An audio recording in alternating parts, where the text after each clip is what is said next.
Amen. Encore une fois de plus, bonjour. Donc, j'ai une pensée pour le pasteur et son épouse qui sont absents. Je vous prie de prier pour eux et une pensée pour eux dans la prière. Amen. Bien-aimé, le sujet que le Seigneur a mis dans mon cœur ce matin, de vous parler, s'intitule « Fais confiance au sang de Jésus-Christ ». Le Seigneur me dit ce matin de dire à quelqu'un de faire confiance au sang de Jésus-Christ, de garder la confiance en ce que Jésus-Christ a accompli à la croix, malgré tes difficultés, malgré les épreuves de la vie.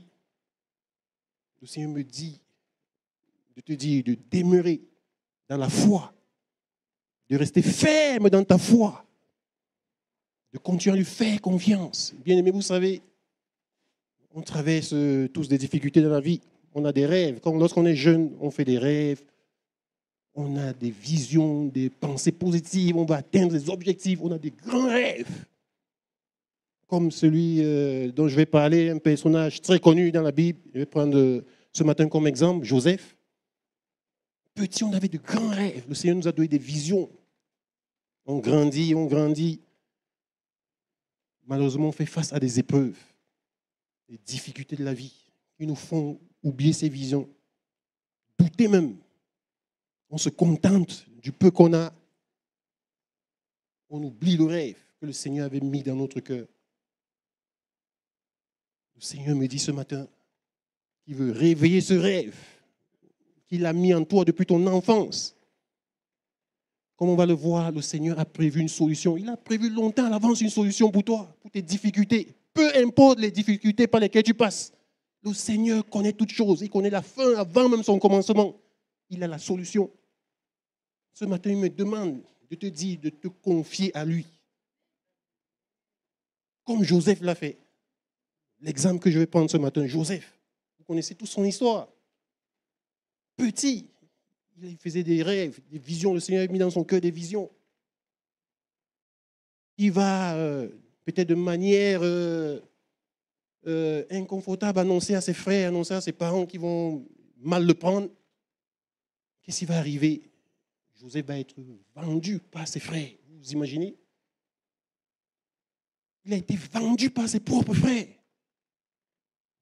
La famille, le lieu où on se sent en paix, le lieu où on se sent en sécurité. Cela peut arriver. Cela arrive encore maintenant. Peut-être c'est ton cas.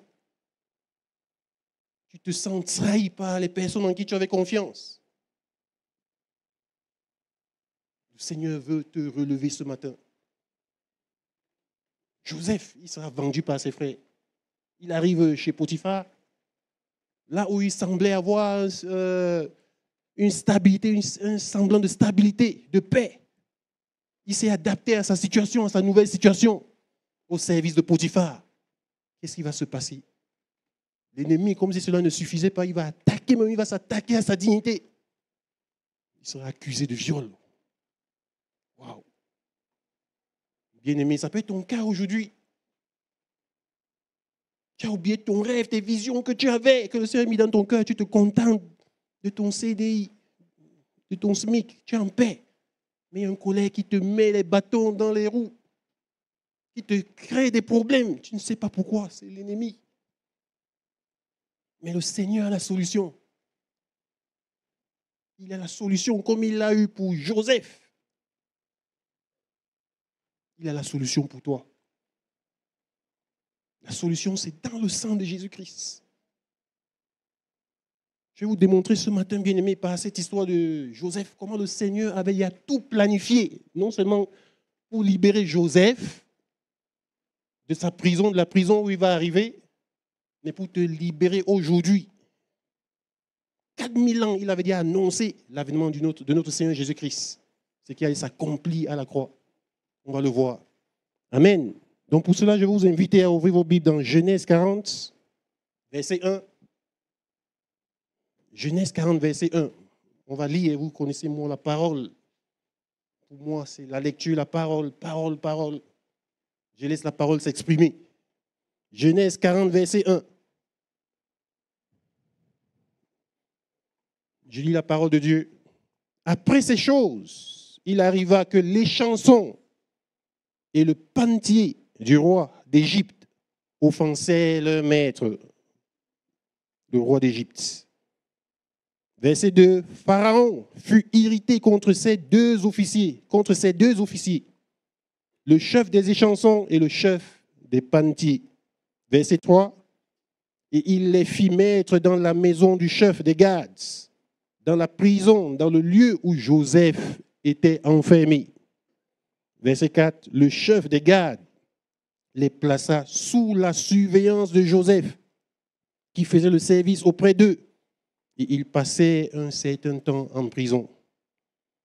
Verset 5, pendant une même nuit, l'échanson et le panetier du roi d'Égypte, qui étaient enfermés dans la prison, eurent tous les deux un songe, chacun le sien, pouvant recevoir une explication distincte.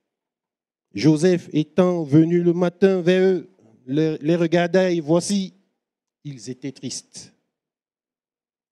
Alors, il questionna les officiers de Pharaon qui étaient avec lui dans la prison de son maître et il leur dit, pourquoi avez-vous mauvais visage aujourd'hui?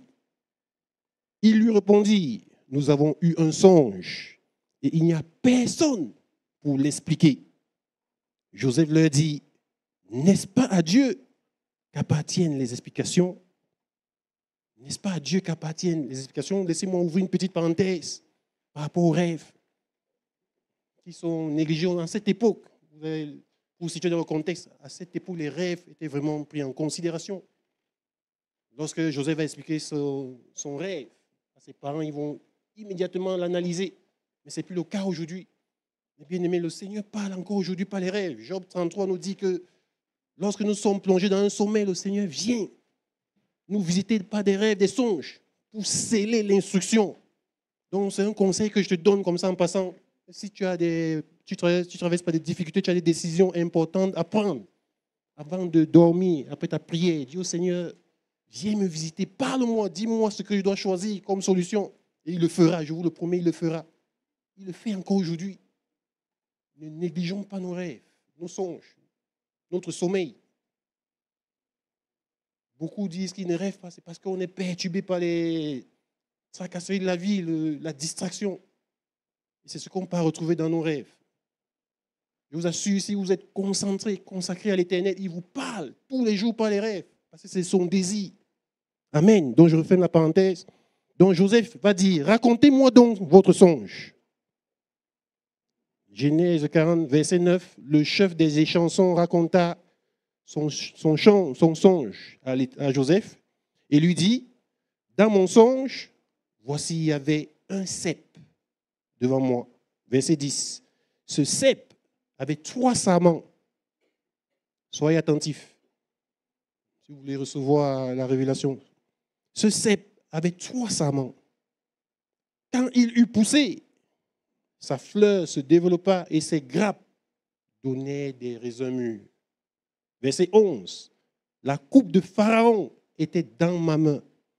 Je pris les raisins, je les pressai dans la coupe de Pharaon et je mis la coupe dans la main de Pharaon.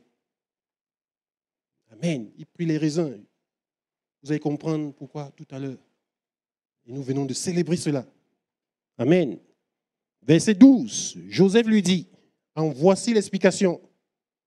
Les 3 sarments sont 3 jours. Ça vous dit quelque chose, 3 jours. Encore 3 jours. Et Pharaon relèvera ta tête et te rétablira dans ta charge. Tu mettras la coupe dans la main de Pharaon. Retenez bien ça. Tu mettras la coupe dans la main de Pharaon. Comme tu en avais l'habitude lorsque tu étais son échanson. Mais souviens-toi, c'est Joseph qui parle à l'échanson, hein. Souviens-toi de moi quand tu seras heureux et montre, je te prie, de la bonté à mon égard. Parle-en à ma faveur à Pharaon et fais-moi sortir de cette maison. Verset 15, car j'ai été enlevé du pays des Hébreux et ici même, je n'ai rien fait pour être mis en prison. Au verset 16, le chef des panetiers, voyant que Joseph avait donné une explication favorable, dit, « Voici, il y avait aussi dans mon songe 3 corbeilles de pain blanc sur ma tête. » Verset 17, « Dans la corbeille la plus élevée, il y avait pour Pharaon des mets de toutes espèces, cuits au four, et les oiseaux les mangeaient dans la corbeille au-dessus de ma tête. » Verset 18, Joseph répondit et dit, « En voici l'explication. Les 3 corbeilles sont 3 jours, encore 3 jours. » Ça nous rappelle quelque chose. 3 jours. Verset 19, « Encore 3 jours, et Pharaon enlèvera ta tête de dessus toi et te fera pendre à un bois. » Pendre à un bois, à retenir. « Et les oiseaux mangeront ta chair. » Verset 20, le 3e jour, jour de la naissance de Pharaon, il fit un festin à tous ses serviteurs et il éleva la tête du chef des échansons et la tête du chef des panetiers au milieu de ses serviteurs. Verset 21, il établit le chef des échansons dans sa charge des chansons pour qu'il mit la coupe dans la main de Pharaon. Verset 22, mais il fit pendre le chef des panetiers selon l'explication que Joseph leur avait donnée. Au verset 23, le chef des échansons ne pensa plus à Joseph. Donc il va oublier Joseph. 2 ans durant, il va oublier Joseph. Vous savez, chaque fois que je lis cette histoire, ça me touche dans mon cœur. Joseph, il allait de décadence en décadence, de chute en chute, jusqu'à ce qu'il se retrouve dans une prison, bien-aimé. Et ce qui me marque beaucoup dans cette histoire, c'est le verset qui suit. Ce qu'il dit dans Genèse 39, à partir du verset 20, il dit ceci. Il prit Joseph et le mit dans la prison, dans le lieu où les prisonniers du roi étaient enfermés. Il fut là en prison. Au verset 21, l'Éternel fut avec Joseph et il étendit sur lui sa bonté. L'Éternel fit avec Joseph. L'Éternel était avec lui. Bien-aimé, l'Éternel me dit de te dire ce matin, malgré tes difficultés, peu importe dans quel trou tu te retrouves, il est toujours avec toi. Parfois, on a l'impression que l'Éternel nous a abandonnés dans notre situation, dans notre misère, situation de chômage. On pense que l'Éternel n'est plus avec nous. Il est toujours présent dans ta situation de maladie, de souffrance, de misère. Il est toujours là. Il est toujours là, il est présent.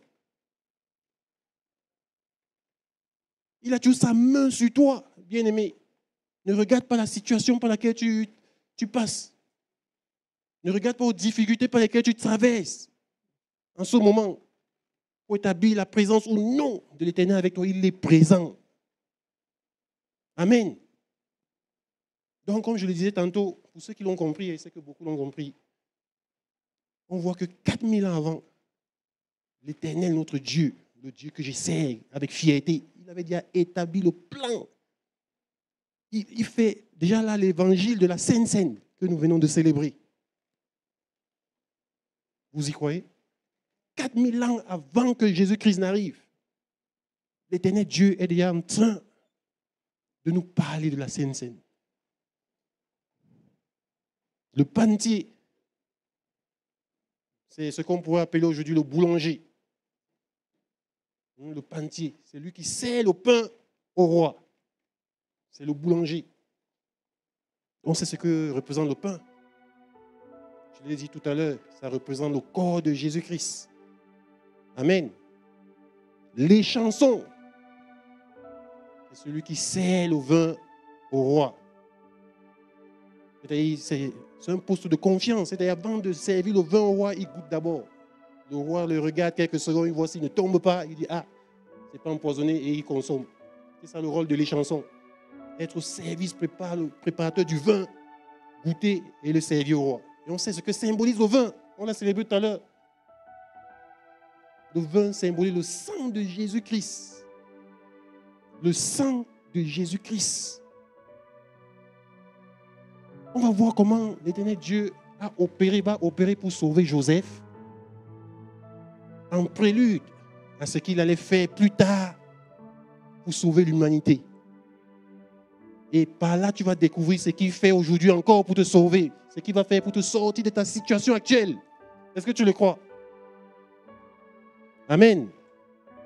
Donc, on va commencer par le panetier. Le panetier qui symbolise le pain, donc le corps de Christ. Tout à l'heure, j'ai dit, et vous avez lu avec moi, que les oiseaux sont venus sur la tête, sur la coupe qui était posée sur la tête du panetier, et ont mangé tout ce qui était posé dessus, tout ce qui était préparé par le roi. Ces oiseaux, en fait, ce sont des esprits mauvais, des démons. Cela symbolise les souffrances de Christ, que Jésus-Christ a subies durant son calvaire pour aller sur le chemin pour la croix. Toutes ces souffrances qu'il a subies, les tortures, les écorchures, les crachats, les injures. Ces soldats romains qui le faisaient, ils étaient possédés par les démons, mais ils ne savaient pas qu'ils étaient en train d'accomplir le plan de Dieu. Le plan que Dieu avait déjà planifié, programmé 4000 ans avant. Qu'est-ce que le psalmiste va dire dans Psaume 22? Il dit quelque chose qui m'a marqué. Il dit ceci, Psaume 22, verset 16. Car des chiens m'environnent, une bande de scélérats rôde autour de moi. Ils ont percé mes mains et mes pieds. Verset 17.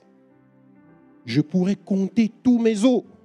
Eux, ils observent, ils me regardent. Au verset 18, il va dire ceci. Ils se partagent mes vêtements.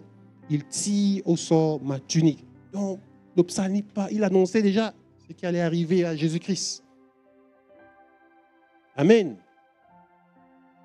Jésus-Christ devait passer par là. Il est passé par là parce qu'il avait pris sur lui tous les péchés du monde. Il avait pris sur lui tes péchés, mes péchés. Pour que tu ne souffres plus, pour que tu sois sauvé.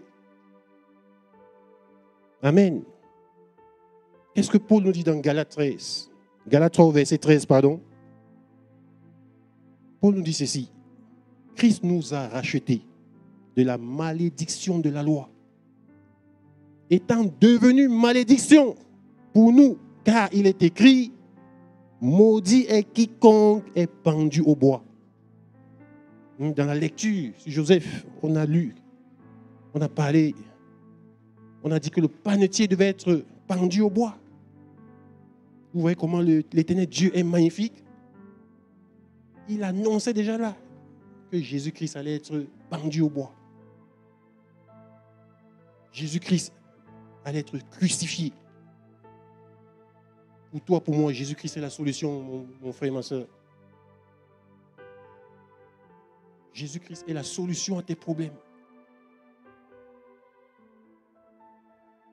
Amen.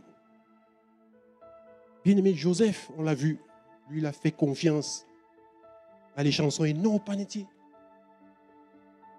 Joseph va crier au panetier, quand tu retournes chez le roi, ne m'oublie pas, sors-moi d'ici. Pourquoi il n'a pas pensé à plaider sa cause auprès du panetier? Il ne l'a pas fait parce qu'il savait déjà le sort qui attendait le panetier. Il a fait confiance à les chansons. Les chansons, comme je l'ai dit, qui représentent le vin, qui représentent le sang de Jésus-Christ. Bien-aimé, tu dois faire confiance, placer ta confiance en Jésus-Christ. Christ qui vit en toi, qui vit en moi, par son esprit. J'espère que vous le savez, j'espère que tu le sais. Il vit en toi, tu dois lui faire confiance. Tu dois placer ta confiance en Jésus-Christ qui vit en toi pour te sortir de cette difficulté, de ce problème. Ne place pas ta confiance au monde. Le monde va t'oublier, va te lâcher, va te décevoir, va te trahir. Mais Christ, jamais, jamais il ne te trahira. Jamais. J'ai lu tantôt que il passera le raisin, dans la coupe des chansons du roi. Les chansons vont passer le raisin, il va presser le raisin dans la coupe du roi.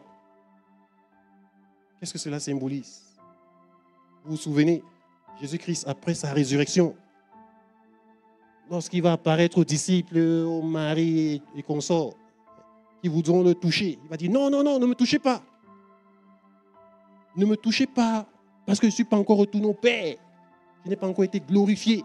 Jésus devait aller présenter son sang dans une coupe.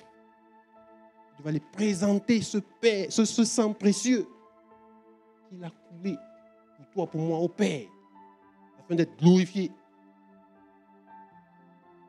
Amen. Fais confiance au sang de Jésus-Christ. Amen.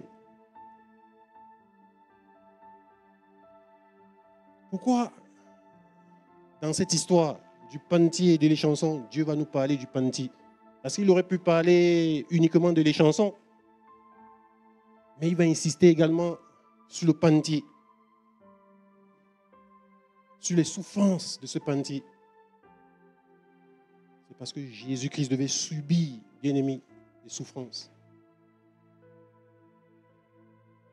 Jésus-Christ devait être persécuté pour que son sang soit efficace, pour que son sang soit validé par Dieu. Il devait subir les coups qu'il a subis. Ayant reçu, pris tous les péchés du monde, il devait subir la colère de la coupe de Dieu, de l'éternel Dieu. Tous ces coups qu'il a reçus. Ceci pour dire quoi? C'est que parfois, également, l'Éternel permet que tu passes par les épreuves par lesquelles tu passes actuellement. Parce qu'il veut te former, il veut faire de toi quelqu'un de solide. Pour la promesse qu'il a pour toi, bien-aimé. C'est-à-dire, plus grande est la promesse que Dieu a pour toi, plus grandes seront les épreuves, malheureusement. Plus grandes seront les épreuves. Ne te décourage pas. Ne te compare pas aux autres. Ta vie n'est pas la vie de l'autre. Si lui réussit, sois patient. Ton temps arrive. Patiente le temps de Dieu. Ne te compare pas aux autres. On n'a pas tous la même identité. Chacun a son identité. Pourquoi pour les autres ça marche? Pourquoi les autres ont? Moi je n'ai pas. Tu ne sais pas. Tu ne sais pas pourquoi pour toi perdu. Parce que grand, le Seigneur me dit qu'il est en train de préparer le témoignage. Il est en train de préparer un puissant témoignage. C'est-à-dire, plus grand sera le témoignage et plus grande sera la récompense. Quand le Seigneur va accomplir la promesse, les gens vont dire waouh! Chez nous, on dit, je ne sais pas si on dit ça ici, que qui aime bien, châtie bien. J'ai parfois l'impression que le Seigneur, quand il t'aime, comme un père, on l'a chanté, un papa responsable, un père qui aime ses enfants, surtout un en particulier, c'est envers lui qui sera plus dur. Je suis père, je sais de quoi je parle. Quand tu t'attends à un enfant, tu t'attends à ce qu'il donne plus, à ce qu'il soit plus grand. Tu es plus dur avec lui, surtout avec les garçons. Je suis plus dur avec eux. Je crois que c'est comme ça que le Seigneur opère. Et s'il est dur avec toi, c'est que la récompense, je ne l'imagine pas. Je ne l'imagine pas. Le Seigneur me montrait ce matin une image d'une statue qui devient une statuette. Toute petite statuette. Vous connaissez les statues qui devient une petite statuette. Quand je vais demander, mais qu'est-ce que cela veut dire? Mais l'Esprit me dit, cette phrase, il va dire, je t'ai donné un statut, je ne sais pas, ça doit s'adresser à quelqu'un. Je t'ai donné un statut et toi, tu es devenu une statuette. C'est-à-dire, comme je t'ai donné un statut, toi, tu disparais. Tu te fais petit dans mon œuvre, tu te fais petit à l'église. Tu disparais. On ne te voit plus trop dans les prières, dans mon œuvre. Le Seigneur me dit pour quelqu'un de faire attention. Il ne faut pas que le statut qu'il t'a donné t'éloigne de lui. Que l'ennemi n'utilise pas ce statut, ce moyen pour t'éloigner de Dieu. Parce que parfois, il te fait perdurer dans l'épreuve. Parce qu'il t'aime et il veut que tu demeures dans sa présence. Malheureusement, quand il bénit, il te bénit. L'ennemi vient passer par là pour t'éloigner de lui et c'est un piège. Ne t'éloigne pas de lui. Amen. Demeure dans sa présence. Continue à rechercher son intimité. Parce que c'est là qu'il y a toutes les sources de bénédiction. Toute source de bénédiction se trouve dans l'intimité avec Dieu. Je vous assure, le monde s'il n'a plus rien à offrir. Il n'y a plus rien dans ce monde. J'ai tout fait dans ce monde. J'ai rencontré des personnes, je ne peux même pas parler pour ne pas me glorifier. J'ai compris que ce monde n'a rien.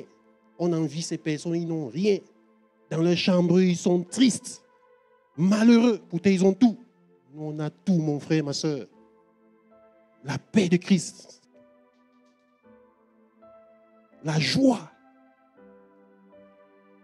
À quoi sert-il un homme de perdre son âme, de gagner tout le monde s'il perd son âme?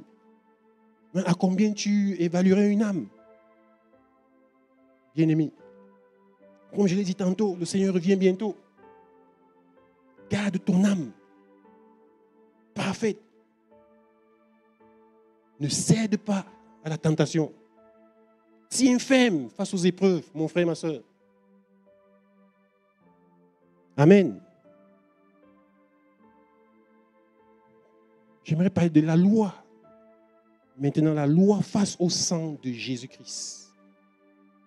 On connaît tous l'histoire de Moïse et Josué. Il y a beaucoup de personnes qui disent que le fait que ce ne soit pas Moïse qui ait conduit le peuple d'Israël vers la promesse après sa sortie de l'Égypte, la captivité en Égypte, vers la terre promise, c'est parce qu'il a désobéi à Dieu. Non, je ne suis pas trop d'accord avec ça. Le Seigneur avait déjà tout planifié. Dans son plan parfait, le Seigneur avait déjà prévu que ce ne serait pas Moïse qui devait conduire le peuple vers la destinée, mais Josué. Pas parce que Moïse a désobéi, non. Sinon, il ne l'aurait pas enlevé pour l'amener avec lui, pour l'enterrer.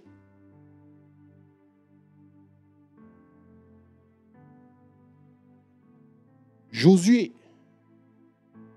qui veut dire Yeshua ou Yehoshua. Ça vous rappelle quelque chose? Jésus. Vous voyez notre Seigneur, l'Éternel des armées. Jésus, et tout l'Ancien Testament parle de Jésus-Christ bien-aimé. Les chercheurs ont démontré qu'il y a 70 000 interconnexions entre l'Ancien Testament et le Nouveau Testament. Et toutes ces connexions font référence à Jésus-Christ, au salut de Jésus-Christ. Tu peux croire ça? Et je crois que notre vie sur terre n'a de succès qu'en Jésus-Christ. Ce n'est qu'en Jésus-Christ que tu vas atteindre la promesse de Dieu. Toutes les promesses que Dieu a pour toi, c'est en Jésus-Christ que tu pourras avoir accès à ces promesses. Tel était le cas pour le peuple d'Israël. Ce n'est pas Josué que Israël devait atteindre la terre promise. Non pas Moïse, parce que Moïse était soumis à la loi. Ce n'est pas avec la loi, c'est-à-dire les œuvres, que tu vas atteindre les objectifs que Dieu a fixés pour toi. Mais c'est en Christ qui vit en toi par son esprit que tu vas atteindre tous ces objectifs. C'est en Christ que tout est possible. Non pas les œuvres, parce que la loi ici représente les œuvres. Les œuvres mortes, comme on dit. Des efforts personnels, des pensées propres. On voit le monde aujourd'hui, les intellectuels. Ils disent qu'ils veulent faire tout par leurs propres moyens, mais ça ne marche pas. Ça ne marche pas parce que la solution, c'est en Christ. Amen.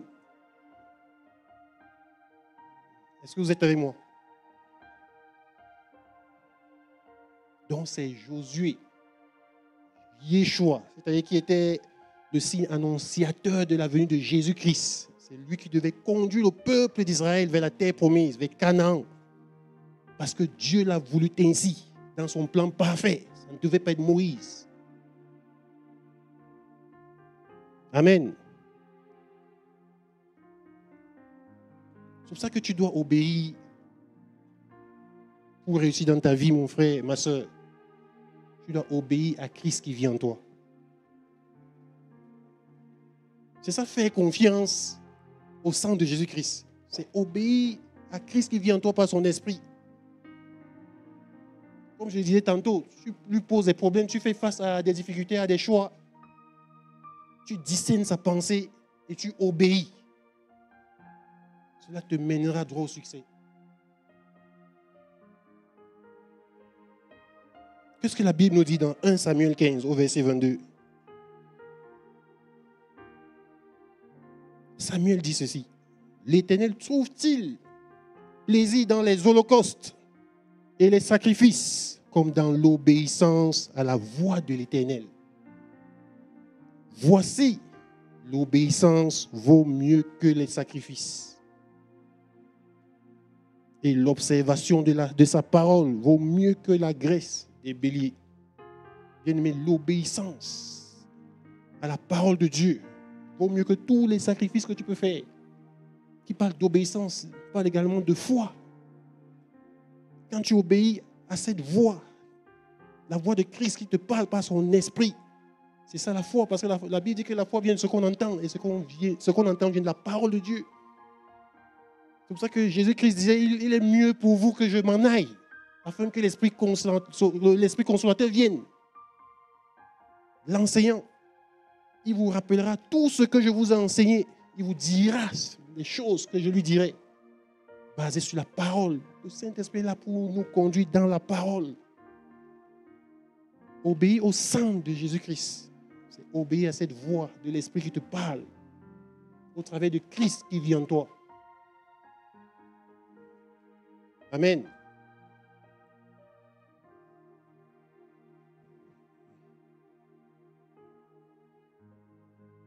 Quand je lisais Hébreux 11, lorsque Paul, parce que les gens disent que ce n'est pas Paul, d'autres pensent que c'est une autre personne, mais je pense que c'est Paul qui a écrit Hébreux. Donc dans Hébreux 11, après qu'il ait parlé des hommes de foi, des Moïse, Abraham, qui par la foi ont réalisé de grandes choses, il va dire quelque chose qui m'a marqué dans Hébreux 11 au verset 39. Est-ce qu'on peut lire ça? Hébreux 11 au verset 39. Il va dire ceci. Tout cela, à la foi desquels il a été rendu témoignage, n'ont pas obtenu ce qui leur était promis. Waouh! Je répète. Tout cela, à la foi desquels il a été rendu témoignage, n'ont pas obtenu ce qui leur était promis. Et la virgule, c'est important. Verset 40. Dieu ayant en vue quelque chose de meilleur pour nous. La foi, bien-aimé. La foi qui déplace les montagnes. La foi en la promesse. C'est-à-dire ce que le Seigneur souhaite pour nous. C'est la plus grande promesse que l'Éternel Dieu a pour nous. C'est la vie éternelle. C'est de se retrouver avec lui pour le souper. C'est ça. C'est son plus grand souhait, bien-aimé. Ne désire pas les choses du monde. La Bible dit que celui qui aime le monde, l'amour du monde, c'est inimitié contre Dieu. Il est ennemi de Dieu. Désire plus la vie éternelle. C'est ce que ces rois du monde désirent. Et nous, on l'a gratuitement. On dit que ceux-là, par leur foi, malgré tout ce qu'ils ont subi, n'ont pas reçu ce que Dieu avait promis pour eux. Ils n'ont pas reçu leur promesse. Parce que le Seigneur voyait plus grand pour eux. C'est pour te dire quoi? C'est que mon frère et ma soeur, c'est possible que le Seigneur, c'est possible qu'il ne te donne pas ce que tu désires dans ce monde, sur cette terre. Tu dois le savoir. Mais ne base pas ta foi là-dessus. Dis-toi aussi le fait, gloire à Dieu. c'est pour sa gloire. S'il ne fait pas gloire à Dieu, ne base pas ton amour, ton intimité pour lui sur ça, sur ce qu'il va faire ou pas faire.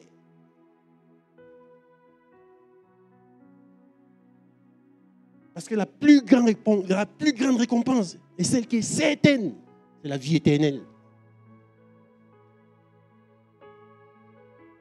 Amen. Est-ce qu'on peut prier?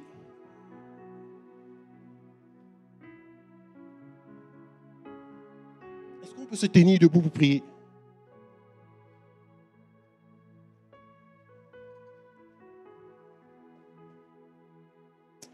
Je vais inviter le groupe de louanges.